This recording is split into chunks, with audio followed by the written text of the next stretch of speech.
On Father's Day morning, my son called at 9:15. I was standing in my kitchen, staring at the empty chair where my wife used to sit, when his name lit up my phone screen. Dad, about today. We're doing something different this year. Jessica's parents are hosting at their place in Carlsbad. It's going to be just immediate family. You understand, right? I stood there, coffee cup halfway to my mouth, processing what he'd just said. Immediate family. As if I wasn't his father. As if the man who raised him, who paid for his college, who held his mother's hand as she died 2 years ago, was somehow outside that circle now. Michael, it's Father's Day. I know, Dad, but Jessica's dad really wants this to be their thing. Small gathering. You get it.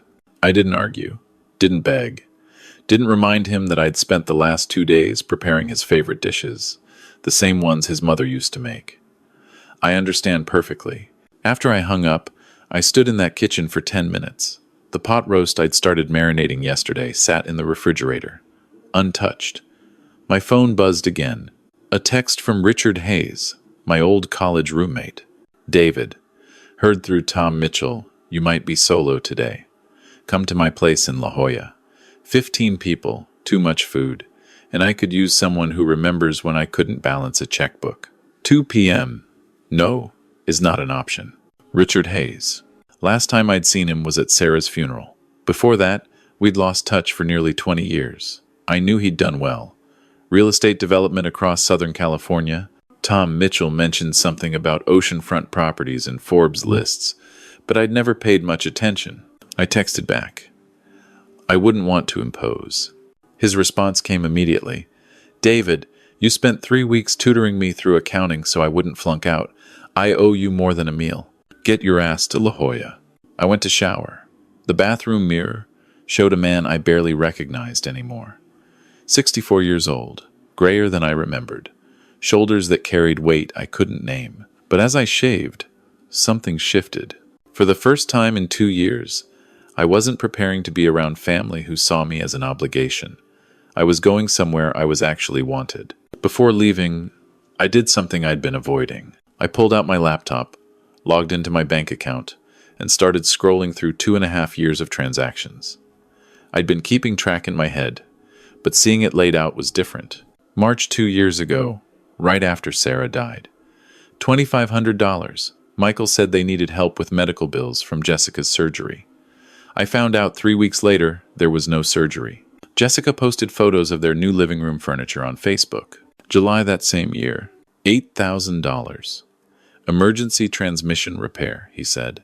The car would die without it. I saw him driving that same car a month later. Transmission ran fine, but they'd taken a trip to Hawaii, posted photos every day. December, $6,000. Christmas money for the grandkids, he said. They needed new winter clothes, school supplies. I drove by their house on Christmas Eve to drop off gifts. Saw the 70-inch television through the window, brand new. On and on. Every 3 or 4 months. Always an emergency. Always urgent. Always necessary. Medical bills, car repairs, roof leak, school tuition. Each time, I believed him. Each time, I transferred the money immediately. Because he was my son. Because after Sarah died, he was all I had left of the family we'd built.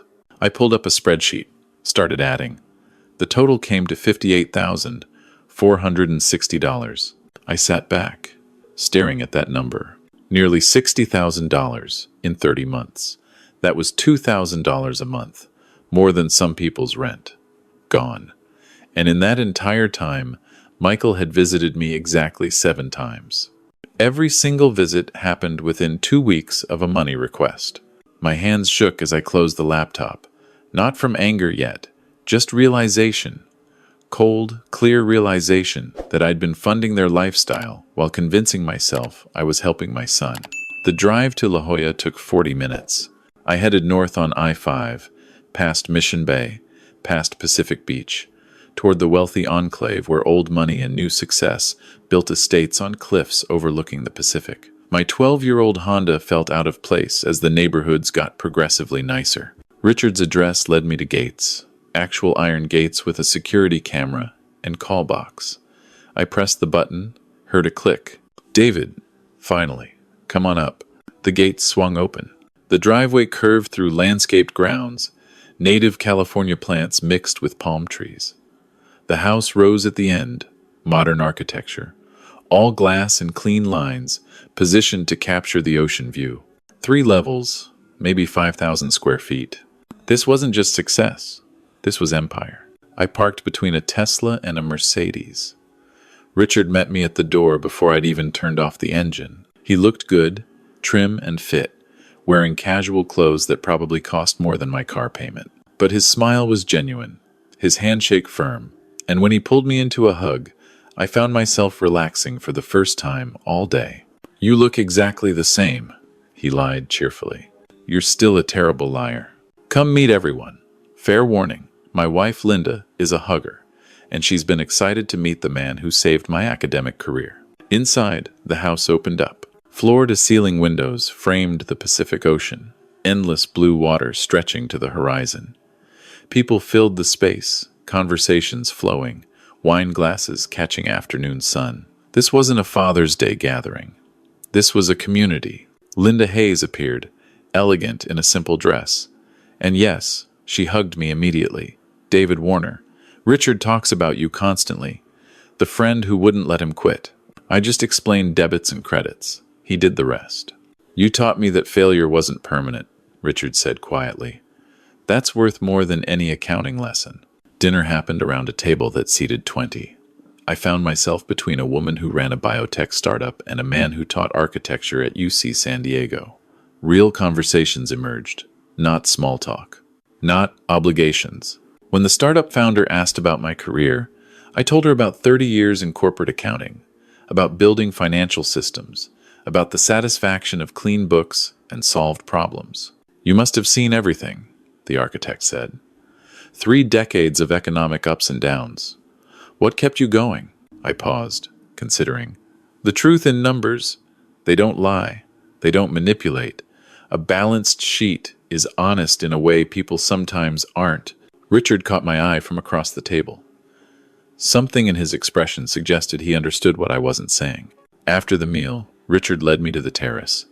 The ocean stretched before us, waves catching golden light as the sun lowered. The sound of them breaking against the cliffs below was hypnotic. "Linda wants pictures," Richard said. "She documents everything. Humor her." Linda appeared with her phone. "The light's perfect. David, stand with Richard. Ocean behind you."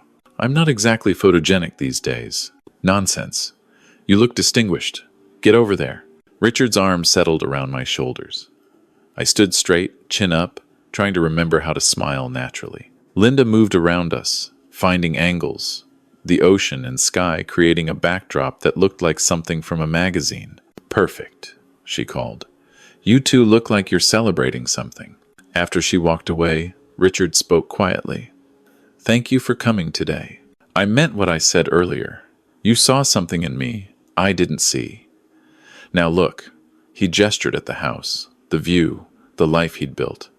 "This exists because you believed I could do better. You don't owe me anything, Richard. I owe you everything. That's why when Tom mentioned your son ditched you on Father's Day, I made sure you had somewhere to be." The words hung between us. I looked out at the ocean, feeling something crack open in my chest. $58,000, I said. Over 2.5 years. Every time he needed help.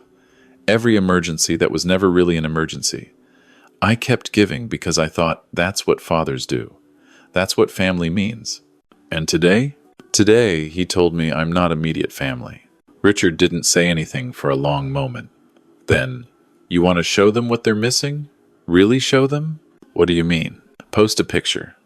Let them see you here, with me, living well." Sometimes the best response to disrespect is living so well they can't ignore it. By 9 that evening, I was home. The house felt different now, not empty, quiet, but in a peaceful way. I made tea, sat in my recliner, pulled out my phone, and found the best photo Linda had taken. Richard and me, grinning like college kids, the Pacific Ocean blazing gold behind us, his estate visible in the frame. I opened Facebook, uploaded the image, and typed carefully, "Father's Day with old friends." Thanks, Richard, for reminding me what real family looks like. Some people measure relationships in years. The best ones measure them in loyalty. My finger hovered over the post button. I read the caption again, thought about Michael seeing it, about the calculations that would follow. Then I pressed it. I set my phone face down on the side table, drank my tea, watched darkness settle over the neighborhood through my front window. 20 minutes passed before curiosity won. The screen lit up with notifications. 43. In 20 minutes, 15 text messages from Michael, 6 from Jessica, 4 missed calls, 3 voicemails. The rest were Facebook comments and messages from people I hadn't heard from in months. I scrolled through Michael's texts slowly, watching the progression. "Dad, you went somewhere? Where was this taken? That house looks expensive. Who is Richard Hayes?" I Googled him. "Dad, he owns Hayes Development. He's worth like $40 million. Why didn't you tell me you had friends like this? This is important. Call me. Dad, seriously, call me back. We need to talk about this." Jessica's texts were more direct. "David, where did you spend Father's Day? That property in the background is worth millions." Michael says, "You know Richard Hayes personally? From college? This changes things. We need to discuss your social circle. These connections affect the whole family." I turned off my phone completely, went to bed, slept better than I had in months.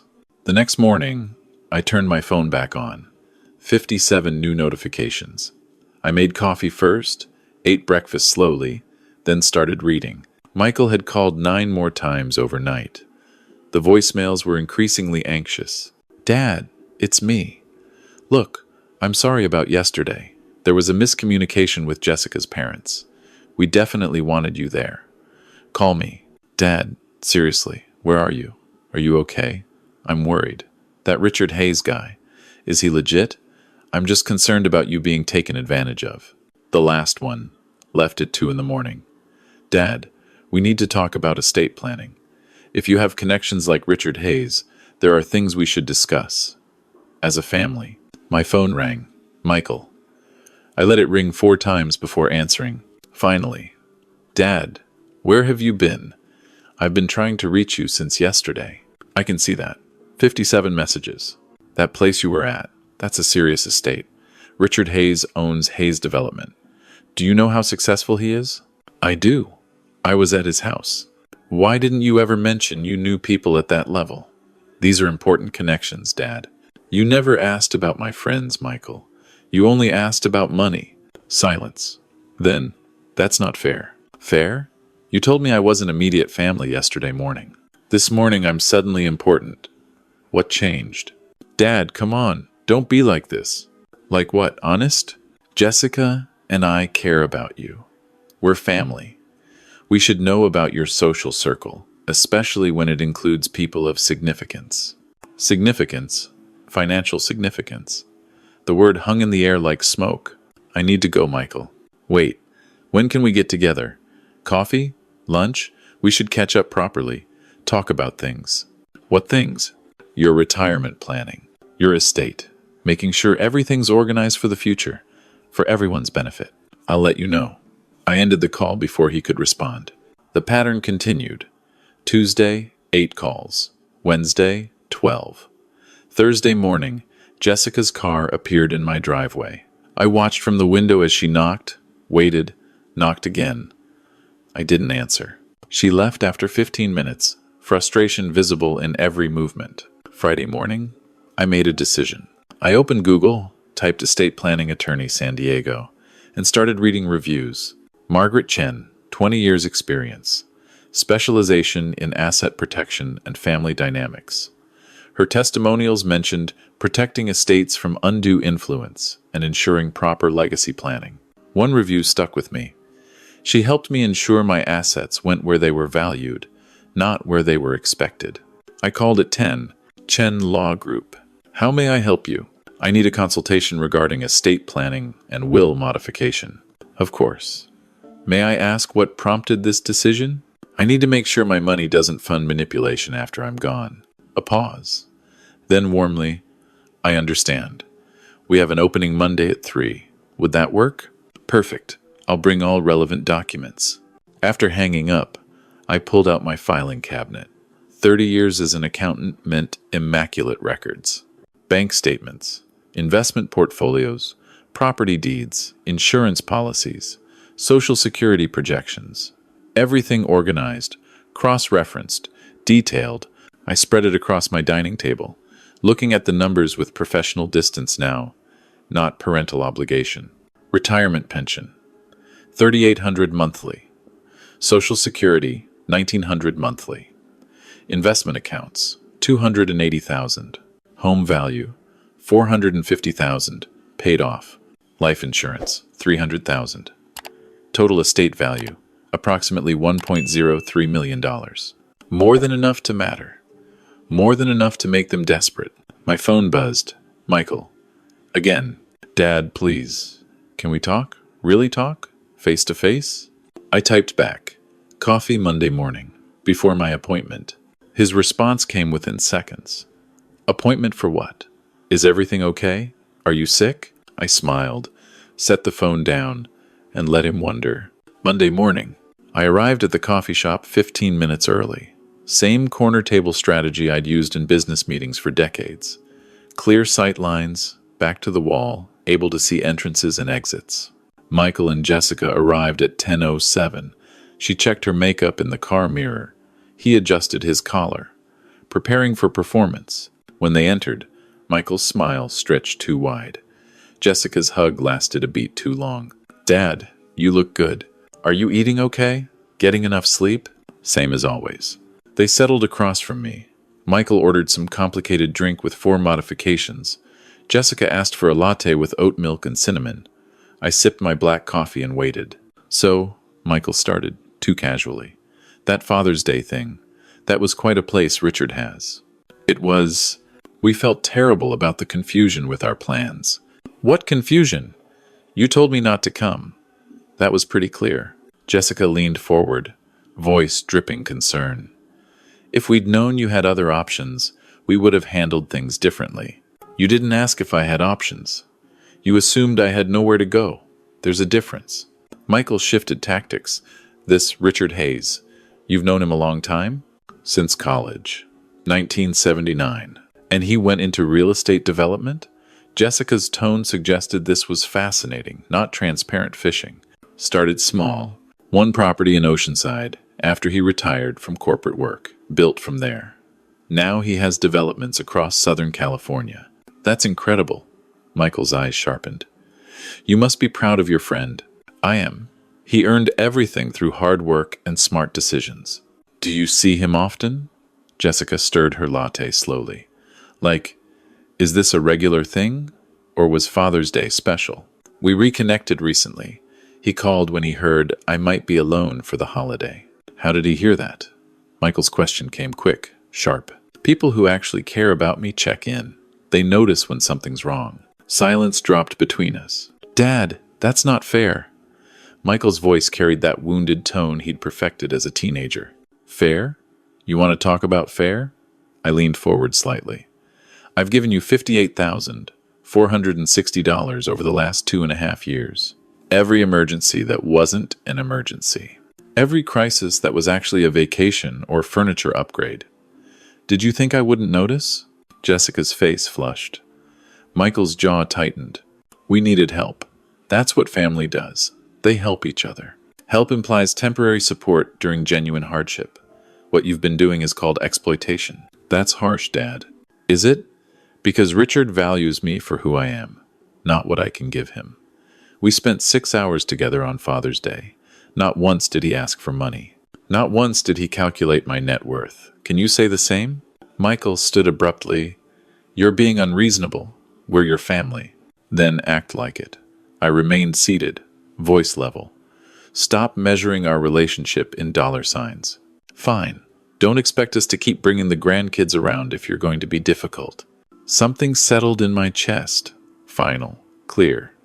I'll see them when they're old enough to understand manipulation and choose for themselves.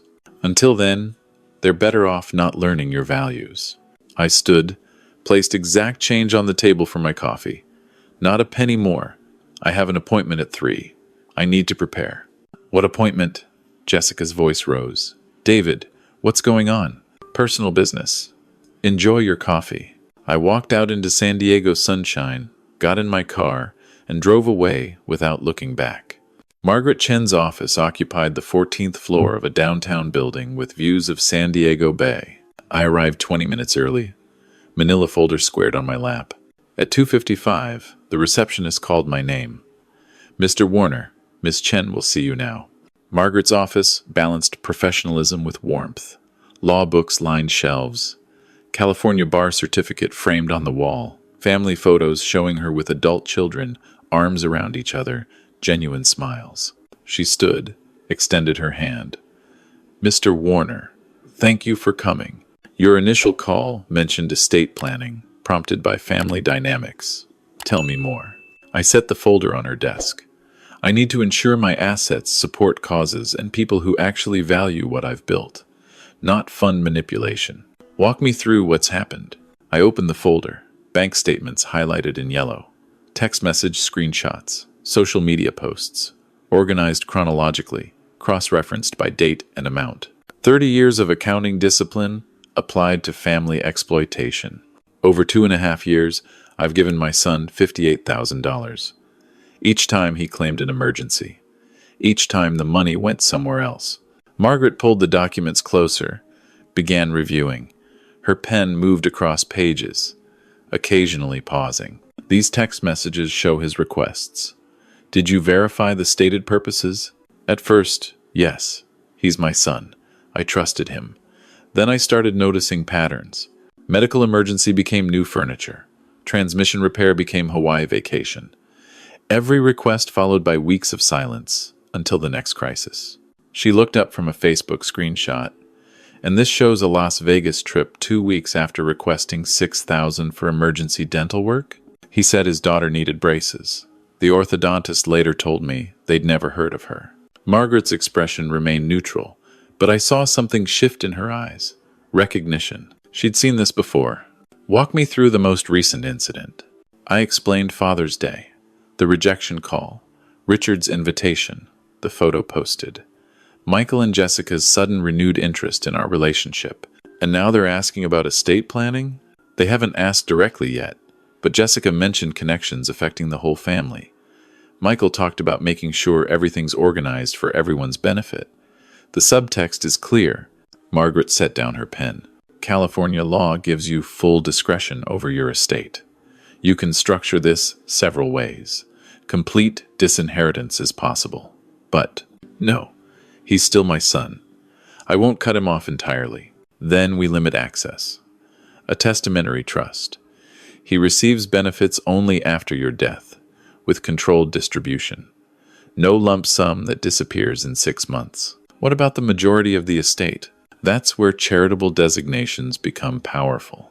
You can allocate 70 to 75% to causes that matter to you. It's tax-deductible, meaningful, and sends a clear message about your values. I thought about this. Veterans Foundation. My father served in Korea. And arts education programs. My wife loved art museums. Excellent choices. We can structure this as 70% charitable, 30% to your son through a controlled trust. Enough to show you haven't forgotten him, but not enough to reward the behavior pattern. Can he contest this? He can try. But with your mental competency clearly established and this documented pattern of financial exploitation, it's extremely unlikely to succeed, especially with your professional background in finance. You're not a vulnerable elder being manipulated. You're a competent adult making informed decisions. How long does this take? Full estate plan, including new will, living trust, and power of attorney documents, $3,500. Everything ready for signing in 1 week. I pulled out my checkbook, wrote the amount without hesitation, tore the check along the perforated edge. When can I sign? Next Monday, December 11th. You'll need 2 witnesses who aren't beneficiaries. I'll bring Richard Hayes and his wife Linda. Perfect. She took the check, made a note. Once signed and notarized, this becomes your governing estate document. Your son won't know the details unless you choose to tell him.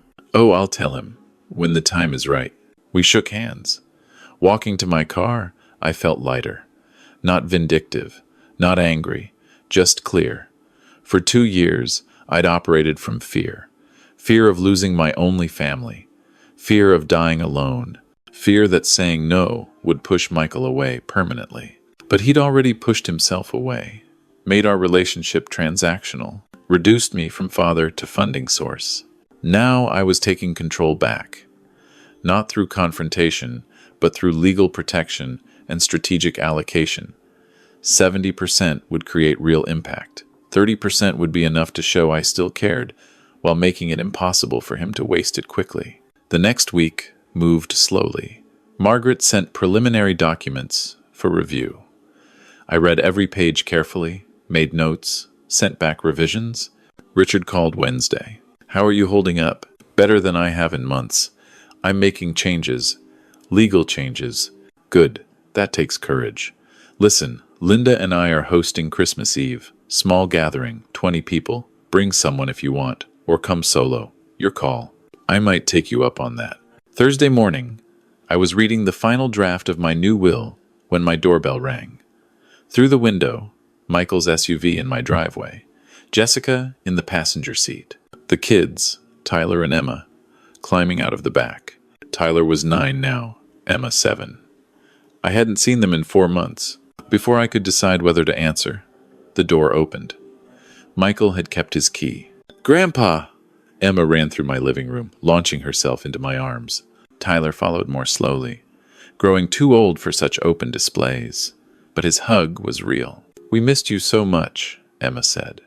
"Mom said we could finally visit." I held them both, looked over their heads at Michael and Jessica standing in the doorway. For 20 minutes, I forgot everything else. Tyler showed me his science project, a model of the solar system built with incredible detail. Emma insisted I see her art portfolio from school, page after page of drawings and paintings. These moments were pure. Their love was real. But Michael and Jessica remained standing, not settling in, waiting. Michael started casually. "Dad, we've been thinking. The kids need more space. We found a house in Del March. Great schools, safe neighborhood, perfect for families." I continued helping Tyler fix a loose planet on his model. "Sounds like you've made a decision." "Almost. Just need to finalize the down payment. On a $700,000 house, banks want 20%. That's $140,000. My hands stopped moving. Emma looked up at me, confused by the sudden tension. "That's a significant amount, Michael. But worth it for the grandkids' future, right?" Jessica's voice carried that familiar sweetness. "Del Mar has the top-ranked schools in the county. Tyler would have access to advanced programs. Emma could walk to school.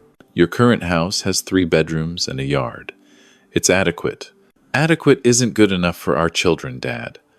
Don't you want your grandchildren in a good neighborhood with good schools?" Tyler looked between us, his smile fading. Emma clutched her art portfolio protectively. "This isn't an emergency, Michael. This is a lifestyle upgrade. We're family. Families help each other achieve their dreams." "No, you're using my grandchildren to manipulate me. There's a difference." Jessica swept both kids toward the door, her face tight with fury. "Come on, kids. Grandpa needs time to think about what's important.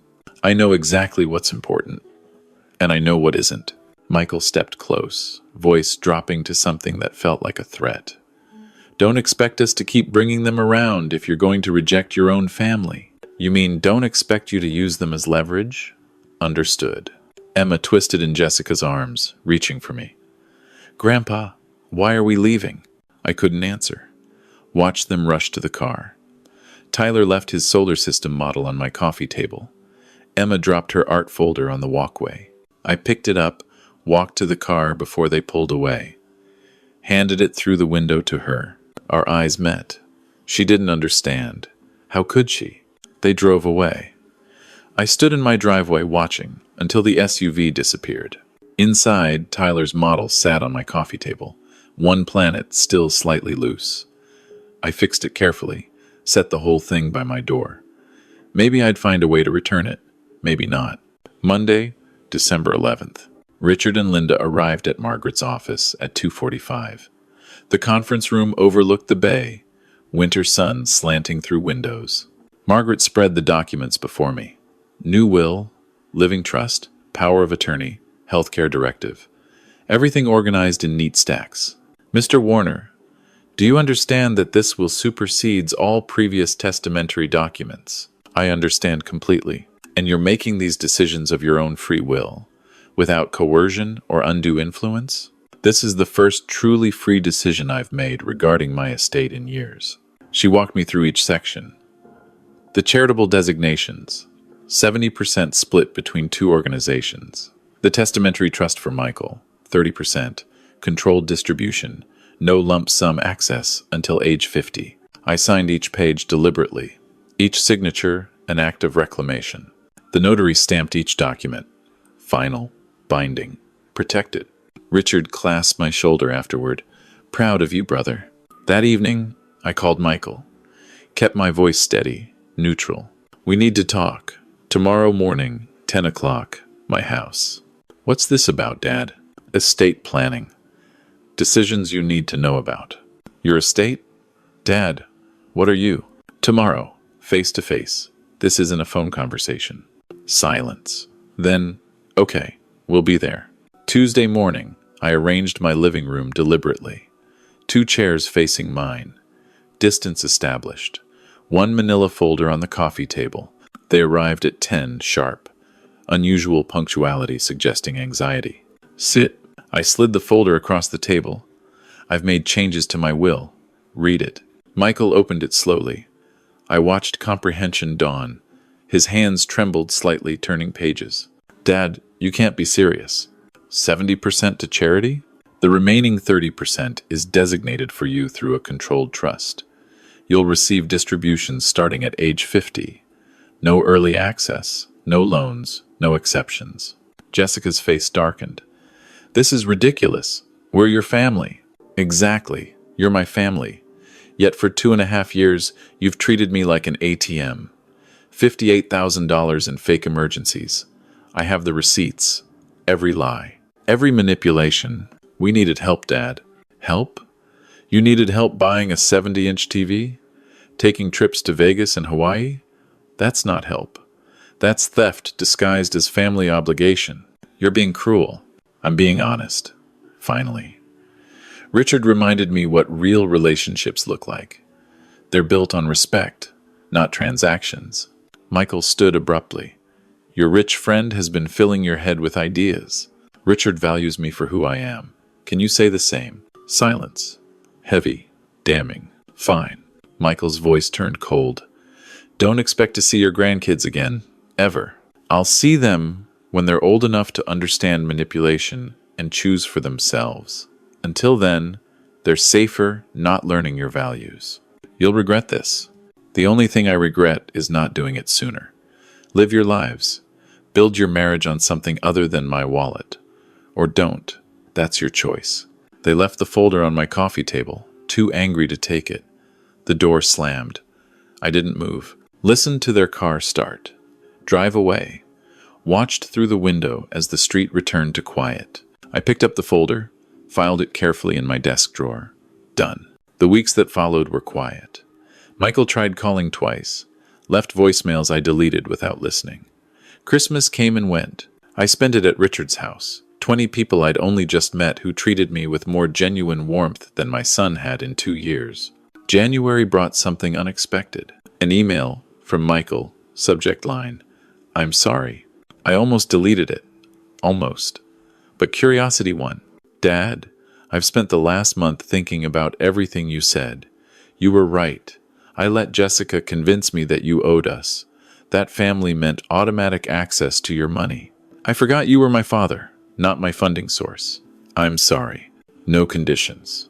Just sorry. If you're willing, I'd like to try rebuilding our relationship without money between us. I understand if you're not ready. I'll wait. Your son, Michael. I read it 3 times. Then picked up my phone. Dad, you got my email. I did. I didn't know if you'd respond. I almost didn't, but you took responsibility. That's new. I've had time to think. Time to realize what I was doing. What we were doing. I'm willing to try rebuilding, but on new terms.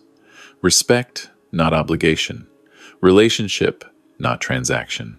Yes, whatever it takes. I want my father back. Not your money. My father. Then let's start there. Small steps. Coffee next week. I'd like that. Thank you for giving me another chance. After we hung up, I sat with his email for a long moment. Hope and caution balanced carefully. He'd have to prove the change was real.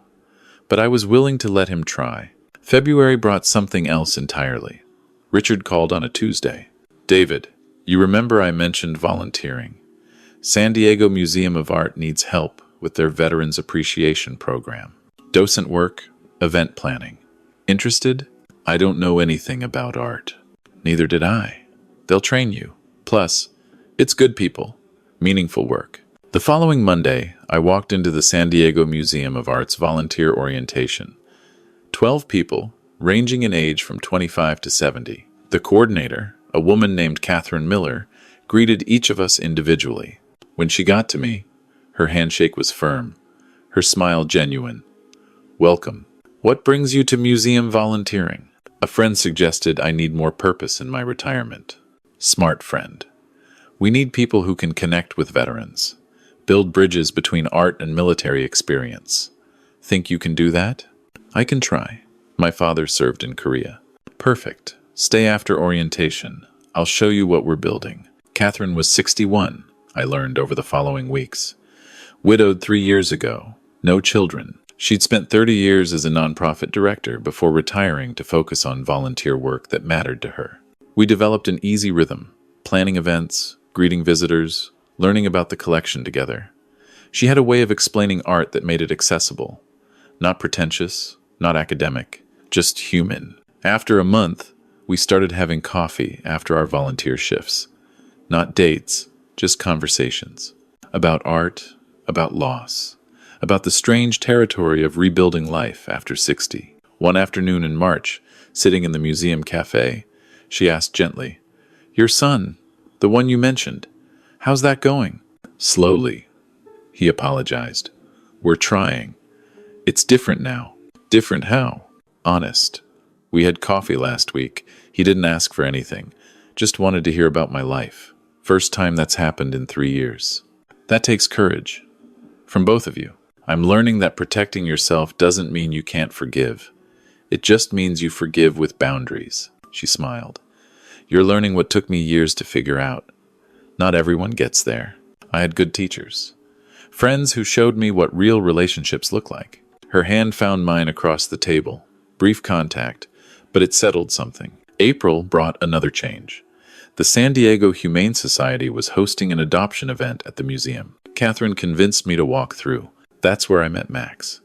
10-year-old rescue dog, black lab mix, graying around the muzzle, calm eyes that suggested he'd seen hard times. He's been here 8 months, the adoption counselor said. People want puppies. They don't want old dogs who've been abandoned. I crouched down slowly. Max watched me, uncertain. Hey there, old man. I know how it feels when people give up on you. Catherine's voice came softly behind me. I think you two understand each other. I took Max home that afternoon. He settled into my house like he'd always belonged there. Richard called that evening. Heard you adopted a senior dog. That's exactly the kind of move Sarah would have loved. Yeah, I think she would have. Summer barbecue at my place, July 4th. Big gathering. Bring Catherine. Linda wants to meet her. How did you know about Catherine? David? You've mentioned her 17 times in the last month. I'm observant. July 4th arrived warm and clear. I drove to La Jolla with Catherine beside me, Max in the back seat. She'd been nervous about meeting Richard and Linda, worried about wealthy people judging her nonprofit background. But Linda hugged her immediately. Richard treated her like old friends. By the time dinner ended, Catherine was laughing at Richard's college stories, contributing her own, fitting naturally into the group. Later, standing on the terrace, watching fireworks over the ocean, Catherine's shoulder touched mine. Max lay at our feet, content.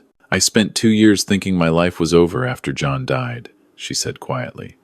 That I'd just exist until I didn't. But this, she gestured, at the gathering, the friends, the moment, this is living again. I know exactly what you mean. For what it's worth, I'm glad Michael excluded you on Father's Day. If he hadn't, you wouldn't have reconnected with Richard. And if you hadn't reconnected with Richard, you wouldn't have started volunteering. And if you hadn't started volunteering, you wouldn't have met me. I looked at her, silver hair catching firework light, warm eyes meeting mine without calculation or agenda. Sometimes the worst moments lead to the best changes. Sometimes they do. August brought a letter. Physical mail, Michael's handwriting on the envelope. I opened it at my kitchen table, coffee growing cold beside me. Dad, I know I don't deserve another chance after another chance, but Tyler starts 4th grade next month. Emma's in 2nd. They ask about you constantly, not because we told them to, because they miss their grandpa. If you're willing, we'd like to come by. Bring the kids. No agenda, no requests, just family time. Your choice. Michael, I called Catherine. Michael wants to bring the kids by. I don't know if I'm ready. What does your gut say? That I've been building walls. They were necessary. But maybe it's time to build a door too. Then build the door. But keep the walls. Let people earn their way in. The following Saturday, Michael's car pulled into my driveway at 2 in the afternoon. Tyler and Emma burst out, running to my front door. I opened it before they could knock. Grandpa. Emma crashed into my legs. Tyler, too dignified now for such displays, still hugged me tight. Is this Max? Emma's eyes widened at the dog. Mom said you adopted a dog. For 3 hours, we played in the backyard. I showed Tyler how to throw a baseball properly. Emma drew pictures of Max, page after page. Michael and Jessica stayed mostly quiet, letting the kids lead. Before they left, Michael pulled me aside. Thank you for giving us another chance. This is the first of many small steps. We'll see how it goes. I know I have to earn your trust back. I'm willing to do the work. Good, because that's what it'll take. That evening, after they'd gone, I sat on my back porch with Catherine. Max lay between us, head on my foot. The San Diego sunset painted the sky orange and purple. You did good today, Catherine said. I let them in, but on my terms. That's growth. That's wisdom. I spent months thinking I was getting revenge, planning how to show them what they'd lost. But revenge isn't what this was about. What was it about? Remembering my worth. Remembering that love without respect isn't love. It's obligation. And I don't do obligation anymore. She squeezed my hand. Real family doesn't have a price tag. No, it doesn't. The right people show up with attention, not requests. With presence, not calculations. Darkness settled over the neighborhood. City lights appeared one by one. Max's breathing was steady, content. Catherine's shoulder touched mine. This wasn't the ending I'd imagined when Michael excluded me from Father's Day. But it was better than anything I could have planned. Not revenge, not triumph, just peace. And the knowledge that I'd finally learned the difference between being used and being valued. The right people pay with attention, and I'd found my people at last. If you enjoyed this story, please like this video, subscribe to Feathered Vengeance, and share your thoughts in the comments. Have you experienced something similar? How did you handle it? I'd love to hear your story. To watch the next story, click the box on the left. Thanks for watching.